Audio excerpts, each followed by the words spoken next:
moment in What was time. Obi saying that makes sense at that time? At Okay, any time? Production, Absolutely nothing. production, Production, production, production is production. corruption. If Nothing else. Production is useless, corruption. if this, Oh, that's if all. That's this, all that makes sense. can if you this, stop if it? this, Can you stop it? Are you if joking or you mean it? if these useless people, when they came in a year ago, if they had empowered production all over the basket of Really, Nigeria, that's not prices easy to do. Can prices you Nigerians of do does things that? not will be. have the capacity How to do you produce. do We that? don't have the manpower. We don't have the Then technical How do you capacity. do that? We don't have the How continue, do you skill do set. that?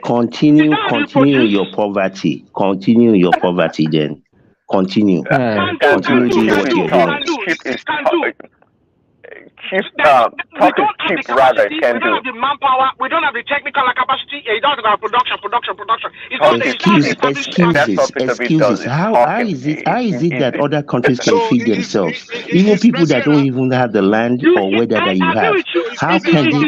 How can It's a journey. I It's a don't? journey of 1,000 miles. You don't Is just a journey. you Is can't a just journey. Exactly. Is a journey. Exactly. Where Aro is is right. Rwanda's journey? is Where is the Rwanda's president journey not for till you, Abi? today? Is the Where president is not it? Yes, sir. Since the 90s, People should stop is the using journey. Rwanda as a yardstick. Rwanda is a country, okay, Eh, where Mr. a Thomas. small ethnic group they've captured the whole country. eh, Start with. eh, So in terms of eh. equity, in terms of ethnic equity, don't even use Uganda is a terrible example. You see, Okay? me, I don't Number one, care. it's I a don't care dictatorship. about excuses. It's a I don't care dictatorship. about. I don't care It's a about Okay, any. okay. I don't What, care about your government reason. Sinbad, what was the I question don't to Ken care. do? What I are they One doing? don't second. care. What is the question that Sinbad to Ken do? Go ahead. I said, what is One Rwanda after the producing? other. I want to know Yes. what are they producing in Rwanda that you are using as an example?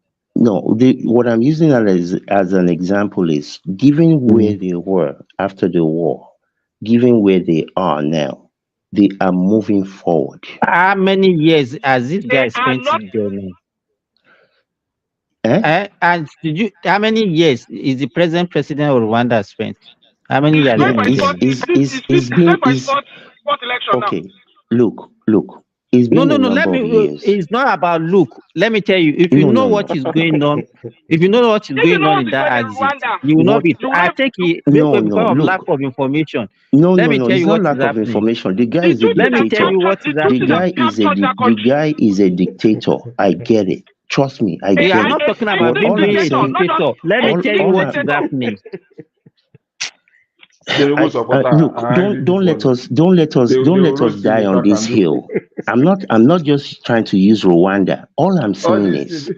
where we are as a country with all of the resources, human capacity, minerals, What you are everything that saying, God has everybody given knows us. that. It's not as if you are saying something different I'm not now. saying So what is that your I'm saying point now? anything What new. is your point? My point is I said this first week of these people coming in. Take the bread baskets of Nigeria. All these millions of instead of employing 50 million soldiers, like Tinubu said, go and start mass production.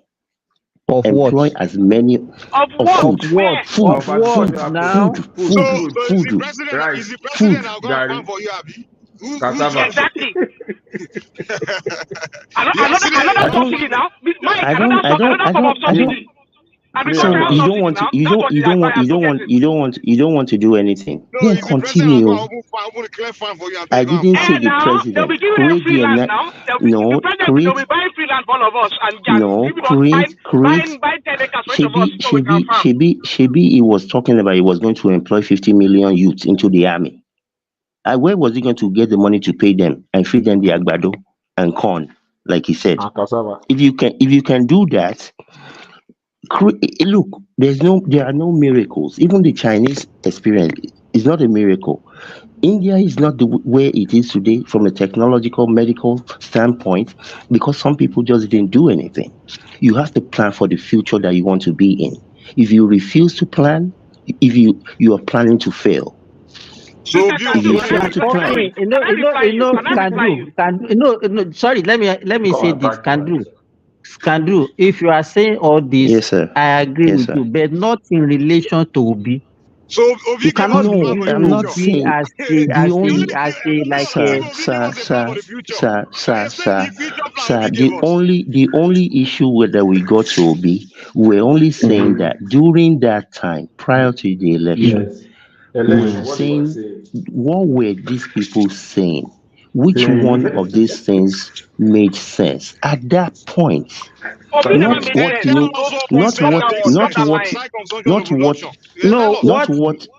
not what did you know he Ndubu say did that in makes sense to you? What did he say that makes sense to you?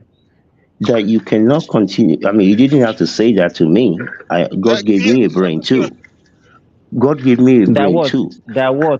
But the main thing is we cannot continue spending money buying things. Yeah, he has a business. We have heard you. He has a business that does That's that. a basic economy. He has a business that does that. We're not talking about his own business. We're talking about what does the So you country don't. So need you to don't. do. You cannot. As a leader, you don't lead by example. He should come out and I tell us, this lead is what I've no, been doing. I lead by Obi and example. Obi He But has Phillips been just are the doing number because one business for exporter in Nigeria. decades. He has been just doing business because for decades, The number and one just it exporters in doesn't Africa. produce. It doesn't just produce Obi, anything. It because was just see now, importing. see just Then now, it is Obi when is he's not now there. become president that will not be producing. Abi. you know when Dangote became when Dangote started his business, he was 60% of the importing container a into lot Nigeria. of what And is now Igbo people will stop manufacturing. importing. Abi. That's all you believe can do. No, I didn't say stop Obi go and importing. tell Igbo people stop importing. What I said was about Obedience food, are the not about people, importer. not about people in importing machinery and engine. I said I said this then. This is not a now. This is not afterthought issue. This But was did he then. say food? If you The one that you are talking about food. Did Obi mention food? I said, okay, we'll be producing He food. mentioned food though. He said yes he he will I did. produce beg terminal Yes he fuel, where did. did he mention terminal food? fuel Yes he Tell us did. everything we're advance. going to produce. He didn't He say it. mentioned Yes some he food. did. He didn't Yes he break down. He did. didn't break down how he He going to. did though. He, He did he though. said the Just consumption to Jesus. production. He He will didn't convert. mention that's food. all he said. He No, said he he will convert broke surface and down forest some of And the to then he start things. a talking large farm. Malaysia, India. You can't put a sentence together that makes sense. He put Malaysia, India, again. Don't Bangladesh. we're missing the Bangladesh, point. That's what he Egypt, said. We're Egypt, Egypt. missing the what are you point. guys talking about? Nothing. Look, And some Mr. Yoruba, Mike, Mr. Mike, Mr. Mike, Mr. Mike, maybe that Mr. is Mike. okay. I don't know Obi. I don't know Tinubu. I don't know Atiku. Whatever these people do does not affect my personal life. I don't know these people. Even if I know them, And they don't affect my they are not life. feeding you, my brother. They are not paying your bills. Yes, yes. So what I'm talking about is the life of the Nigerian people that are buying 6 okra for 500 naira. They'll probably be buying those same 6 okra for Inflation is all over the 1,500. world. In America, here, So everything don't go up. we're Guys, not saying that. we all We're know not saying nobody is inflation saying is global. inflation. We all know things that was Look, happening around the world that led to global inflation. The war in Ukraine yes, we started. on. Things Yeah, happen, we so inflation understand. is global, man. So Yeah, inflation, in nobody. fact, what most people don't know is this: Look. government really Let sometimes me don't have a tell you. control of inflation. Well, let The me best, tell you. first of all, let me tell you something. If most of the things we Yes, consume sir. in Nigeria, we import. Now, whatever you're importing, if that price of that thing goes up in whatever you're bringing it from, guess what? Sir, It's going to go up. It's going to go up in Nigeria. you don't need to So, explain that to me. And that is why so I don't see said that that is trying to why make it look like that whenever is why price of things go up, inflation happen in Nigeria. Oh, You it's the see, that is president's why fault.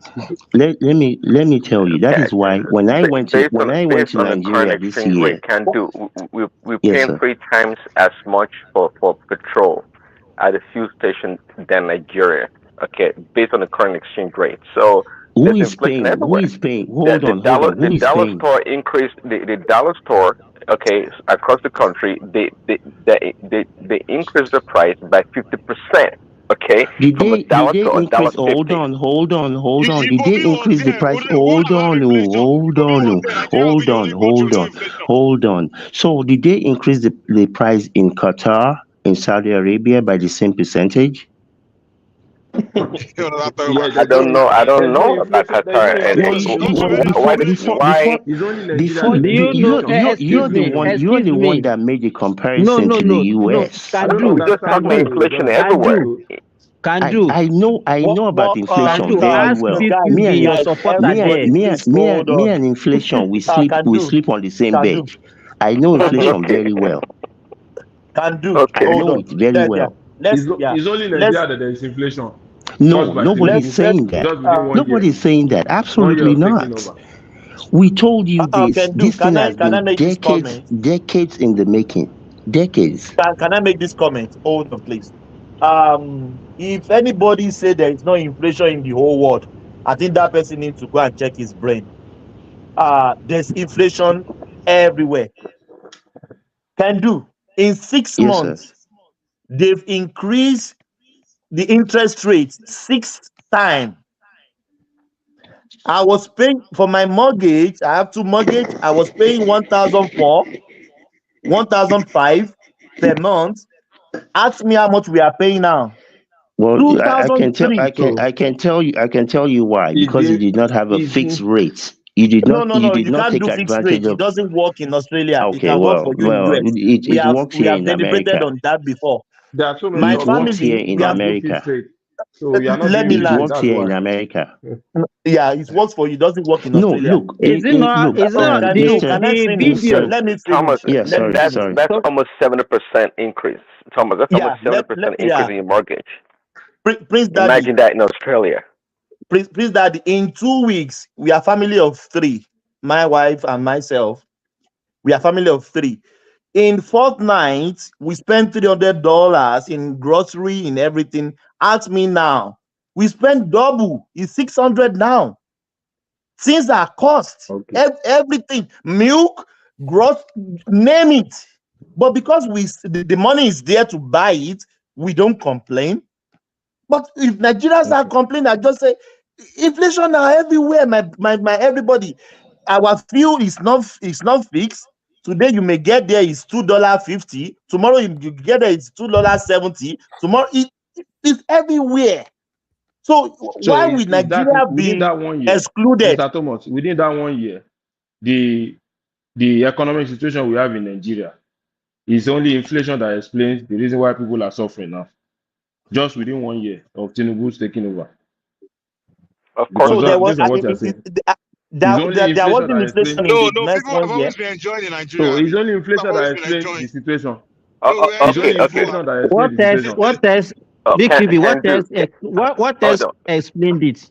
What else can explain It's this? only inflation that explains what is happening in Nigeria. And Somebody what they else remove could fuel explain it? subsidy, What else? Now give us other. they devalue the currency. They did so many policies that they don't understand. You are So saying it's only many, inflation. so many, It's only inflation that explains. So It's only many, inflation that many. explains what so is happening. many, so So many. many, What are the so So many? The you mentioned one. so You many the blunders, so um many economic general policies Oh, explain hold that. on, hold on.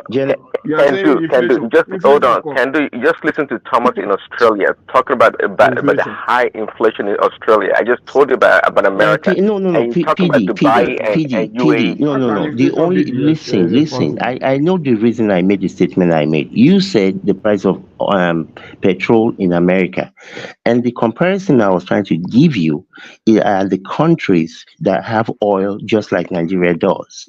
Yeah, America produces 10 million barrels of oil a day, but we utilize 20 million.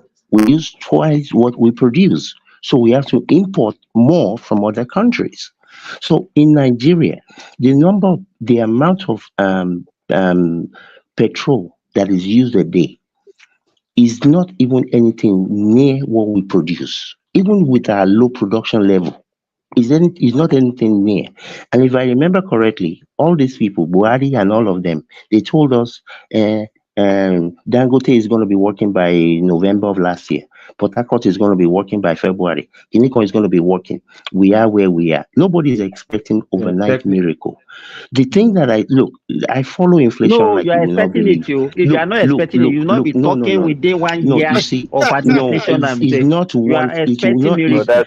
that is a good point. If So you who is the listen to problem for no, people Dangote You are for expecting analysis? miracle. Don't say you are not if you expecting miracle. You listen, are no, expecting it. I'm So If you are telling not you, Obi expecting, you would will have not be made talking the way you are I'm talking. talking Obi would about have made what the Dangote people start said producing. was going to. The people they told us, I don't work there. It's their job, it's their business. So They told us Obi would when have the made thing will be working. Dangote to start producing. Obi would have made he would have Did forced I Dangote to say start No, producing. anything about? I don't know. Nobody is mentioning anything Kandru, about Obi. Kandru, let me We ask are Yes, you sir. just this. trying to Let me ask muddle you up Yes, this. this sir. conversation. No, Yes, sir. let me ask you this. Sorry, excuse me. Kandru, Yes, sir. before, whenever there is increase in cereals, especially grains like maize, corn, we used to go to Benin Republic and other neighboring country to go and buy. But do you realize that reverse is the case now? Those countries are the one coming to Nigeria to come and buy those things. Those things that Nigerians are crying that are not that are expensive. Cameroonians, the Beninians are coming to Nigeria to come and buy our food. So what can you say Yes. about that? Yes, I agree. I agree. And like I said, just like BQB just tried to say,